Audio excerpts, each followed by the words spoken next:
अस्सलामुअलैकुम वरहमतुल्लाहि वबरकातुहू। नाज़रीन, कुछ दोस्तों ने मुझे रिक्वेस्ट किया है कि आप हब्बे तनकार, जवारश जालिनूस, जवारश तबाशीर, जवारश उद मुलय्यन पर वीडियो बनाए। तो नाज़रीन, आज की हमारी वीडियो हब्बे तनकार पर है, जिसके इस्तेमाल से ये बहुत ही मुफीद है। कब्ज़ को दूर करने के बाद ये जिगर के फेल को तेज़ करती है और भूख लगाती है, हज़म को बढ़ाती है और अज़ाए रईसा को ताकत देती है। नाज़रीन, नुस्खा बहुत ही सिंपल सा है और बहुत ही कम खर्चा और बाला नशी नुस्खा है।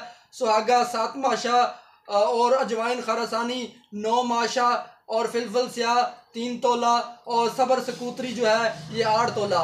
नाजरीन, ये सारी चीज़ें ग्राइंड करें। ग्राइंड करने के बाद एलोवेरा के गूदे के अंदर इसको आप गूंदें। गूंदने के बाद चने के बराबर गोली बनाएं। आपकी गोली तैयार है। रात को सोते वक्त 3 गोलियां इस्तेमाल करें। इंशाल्लाह सुबह उठकर खुलकर इजाबत आएगी। अगर 3 गोलियों से फ़र्क नहीं पड़ता तो आप 4 इस्तेमाल करें। इंशाल्लाह आपको बहुत फ़ायदा होगा। बहुत ही मुफीद और इंतहाई नफीस गोली है।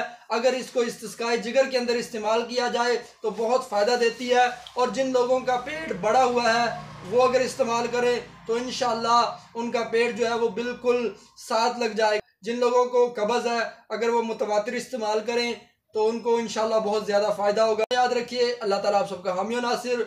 अस्सलामु अलैकुम वरहमतुल्लाहि वबरकातुहू।